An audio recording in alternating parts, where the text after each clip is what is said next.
माता च पिता त्वमेव त्वमेव बन्धुश्च सखा त्वमेव त्वमेव विद्या द्रविणं त्वमेव त्वमेव सर्वं मम देव देव. श्री गोपाल कृष्ण महाराज की जय. माय बापो, अर्जुनाने श्रीकृष्ण महाराजाला गीतेमध्ये 11 प्रश्न विचारले.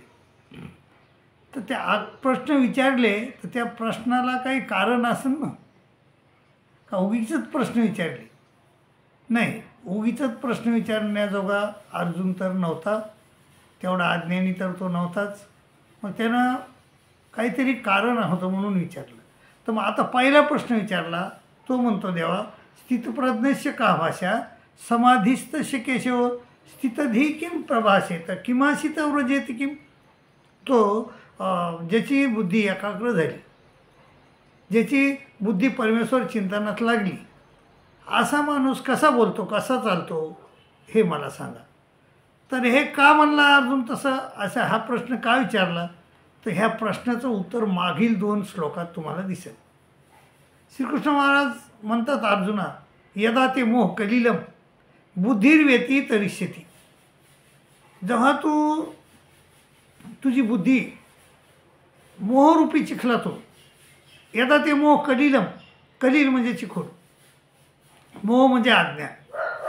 तर तुझी बुद्धी ज्यावेळेस अज्ञानरूपी चिखलातून बाहेर निघल, म्हणजे तुला जेव्हा ज्ञान होईल तेव्हा तुला मोह कलिलम बुद्धिर्व्यती तदा गंताशी निवेदम श्रोतवेश्य श्रुतस्य. तुला ऐकलेल्या गोष्टीचं आणि ऐकणाऱ्या गोष्टीचं काही महत्त्व वाटणार नाही. आणि त्यावेळेस तुला परमेश्वर कळेल, जेव्हा तुझी बुद्धी स्थिर होईल. यदा ते मोह कलिलम बुद्धिर्व्यती तरिष्यती. ह्या मोह कलिलाला म्हणजे अज्ञानाला तुझी बुद्धी जेव्हा पार करून जाईल तेव्हा तुझं मन परमेश्वरात लागेल. दुसरी गोष्ट ते म्हणले, श्रुती विप्रतिपन्ना ते यदा स्थास्यति निश्चला समाधावचला बुद्धी तदा योग मोहापशिषी. जेव्हा तुझी बुद्धी ह्या वेदाच्या अलंकारिक भाषेतून बाहेर निघेल. वेद काय सांगतात की तुम्ही वेदाचं पठण करा. त्रैविद्या माम सोमपा पुतपापा यज्ञरिष्ट्वा स्वर्गतीम प्रांत येते ते पुण्यमाशा ते सुरेंद्र लोक मसनंती दिव्यान दिवदेव भोगा. म्हणजे 3 वेदाचा अभ्यास करा. त्रैविद्यामाम सोमपा पुतपापा यज्ञरिष्ट्वा किंवा यज्ञ करा, मग तुम्हाला स्वर्ग मिळेल. आणि स्वर्गामध्ये रंभा आहे, अप्सरा आहे, उर्वशी आहे. तिथं तुम्हाला सुरापान भेटेल, तुम्हाला तिथं अमृत भेटेल. आणि हे असे अलंकारिक भाषा जी आहे वेदाची, त्या अलंकारिक भाषेला लोक भुलतात आणि वेदाचं पठण करत राहतात. आणि मग त्या वेदाच्या याच्यातून ते बाहेर निघतच नाही. आणि त्यांची मग ही चौकडी चुकतच नाही, त्यांची ही चतुर्विधी चुकतच नाही. स्वर्ग नरक कर्मवी मोक्ष ह्या चतुर्विधीला ते जात राहतात. तर ज्यावेळेस तुमची श्रुती प्रतिपन्ना ते यदा स्थास्यति निश्चला, तर तुमची बुद्धी जावा ह्या वेदाच्या अलंकारिक भाषेतून बाहेर निघल. अर्जुना, तुझी बुद्धी जेव्हा ह्या वेदाच्या अलंकारिक भाषेतून बाहेर निघल, श्रुती विप्रतिपन्ना ते यदा स्थास्यसि निश्चला समाधावचला बुद्धी तदा योग मोहापशिषी. तेव्हा तुला परमेश्वराच्या चिंतनात मन लागत. आणि असं ऐकल्यानंतर अर्जुन श्रीकृष्ण महाराजाला म्हणतो की तेव्हा स्थितप्रज्ञाशी म्हणजे त्या माणसाचं लक्षण काय की ज्याचं बुद्धी स्थिर झाली, ज्याचं मन स्थिर झालं आणि ज्याला परमेश्वराची आवड उत्पन्न झाली, अशा माणसाचं लक्षण काय? स्थितप्रज्ञस्य का भाषा समाधिस्थस्य केशव स्थितधी किं प्रभाषेत किमासित व्रजेत किम. तर असं तो कसा बोलतो, कसा चालतो, कसा वागतो, असं श्रीकृष्ण महाराजाला अर्जुनाने विचारलंय. आणि मग त्यानंतर श्रीकृष्ण महाराजानं उत्तर दिलंय. तर आपण काल 2 उत्तरं ऐकलेले आहेत. म्हणजे पहिल्या 2 प्रश्नाचे उत्तर ऐकले. तर आता तिसरी गोष्ट आपण श्रीकृष्ण महाराजांनी काय सांगितले हे पाहणार आहोत. ते म्हणले, ये सर्वत्र विस्नेह ततत प्राप्य शुभाशुभम नाभिनंदती न दृष्टी तस्य प्रज्ञा प्रतिष्ठिता. ज्याची बुद्धी कोणाची स्थिर होती, ज्या माणसाला कोणाबद्दलही म्हणजे स्नेह नाही. मामा मावशे काका काकी अनेक आपले गणगोत आहेत. मामाबद्दल मामीबद्दल आपल्याला स्नेह असते, ते स्नेह कामाचं नाही.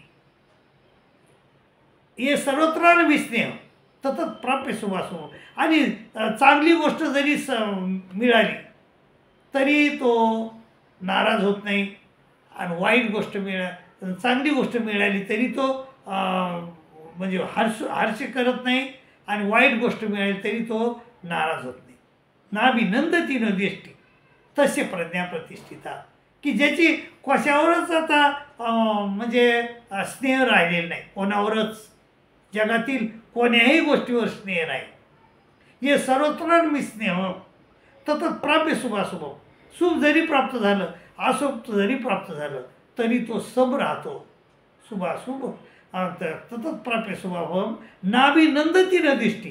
कोणाचा द्वेष बी करत नाही आणि कोणाबद्दल प्रेम बी नाही करत. नाभिनंदती न दृष्टी तस्य प्रज्ञा प्रतिष्ठिता. त्याची प्रज्ञा प्रतिष्ठित झाली असं समजावं. पुन्हा काय म्हणले श्रीकृष्ण महाराज? पुन्हा म्हणले अर्जुना यदा सहरते चायम कुर्मोंगानी व सर्वशा इंद्रियार्थी मे तस्य प्रज्ञा प्रतिष्ठिता. म्हणजे जसं कासव असते, कासव संकट आलं की आपले पाय ते मधात घेते, आपले पाय ते मधात घेते, हातपाय आपले मधात घेते. यदा सहरते चायम कुर्मोंगानी व सर्वशा इंद्रियार्थी मे तस्य प्रज्ञा प्रतिष्ठिता. आणि त्याप्रमाणे हा योगी आहे, हा माणूस आहे ज्याची बुद्धी स्थिर झाली. तर असा स्थिर बुद्धी झालेला माणूस आपले त्या कासवाप्रमाणे इंद्रिय 8 आपले 5 कर्मेंद्रिय आहेत, 5 ज्ञानेंद्रिय. तर ते 5 ज्ञानेंद्रियाला 5 कर्मेंद्रियाला जो संयमित करतो, आणि संयमित केल्यामुळं त्याची बुद्धी स्थिर होते. तर अशी बुद्धी स्थिर झाली पाहिजे आपली, आणि त्याची प्रज्ञा प्रतिष्ठित झाली, त्याची प्रज्ञा स्थिर झाली, आणि त्याचं परमेश्वरात मन लागलं, त्याला परमेश्वर आवडतो असं श्रीकृष्ण महाराजांनी सांगितले. ते म्हणले पुन्हा यदा सहरते चायम कुर्मोंगानी सर्वशा इंद्रियार्थी बे तस्य प्रज्ञा प्रतिष्ठिता. त्या कासवासारखं जीवन आपलं झालं पाहिजे. का ज्याचं कोणाचं जो स्थितप्रज्ञ माणूस आहे, ज्याचं मन स्थिर झाले, ज्याची बुद्धी स्थिर झाली, अशा माणसाचं कासवासारखं त्यानं वागलं पाहिजे. आपले इंद्रिय आपल्या ताब्यात ठेवले पाहिजे. काय म्हणले ते? म्हणजे जित्संग दोषा अध्यात्मनित्या विनिवृत्त काम.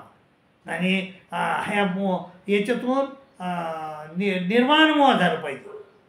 म्हणजे आसक्ती सुटली पाहिजे, आणि इंद्रिय ताब्यात राहिले पाहिजे. त्याच्या निर्माण मोह जित्संग दोषा अध्यात्मनित्या नित्य परमेश्वराचं चिंतन त्याने केलं पाहिजे. विनिवृत्त कामातून विनिवृत्त झालं पाहिजे. द्वंद्वातून मुक्त झालं पाहिजे. सुख दुःख सोडले, सुख आणि दुःखाच्या बाहेर गेला पाहिजे. ते म्हणले श्रीकृष्ण महाराज म्हणले अर्जुना दुःखेसो न दिगले मला सुखेसो घेतस्पृहा. सुखात सुखी व्हायचं नाही आणि दुःखात दुःखी व्हायचं नाही. आणि तर त्याची प्रज्ञा प्रतिष्ठित झाली असं समजावा. आई बापो, असं याप्रमाणे वागा. तुमची प्रज्ञा, तुमचा बुद्धी स्थिर करा, आणि एकच बुद्धी स्थिर करा. आणि जे अव्यवसायात्मक बुद्धी असते ना, तिला अनेक फाटे असतात. अव्यवसायात्मक बुद्धी रेखे पूर्वनंदना बहुशाखा हे नंतरचे बुद्धय व्यवसायनं. आणि अव्यवसायात्मक बुद्धी असते तिला अनेक फाटे असतात, परंतु जी व्यवसायात्मक बुद्धी असते ती स्थिर असते. तशी बुद्धी आपली स्थिर झाली पाहिजे. माय बापू, बुद्धी स्थिर करा आणि परमेश्वराचं म्हणजे मन लावा. आत्मनेवात्मना तुष्ट राहा आणि आपलं कल्याण करून घ्या अशी विनंती करतो. आणि इथंच थांबतो. दंडोत प्रणाम, दंडोत प्रणाम, दंडोत प्रणाम. आणि आपला हा देऊळ ग्रुप आहे, त्या देऊळ ग्रुपला सबस्क्राईब करा, शेअर करा, लाईक करा अशी विनंती करतो. आणि इथंच थांबतो. दंडोत प्रणाम, दंडोत प्रणाम.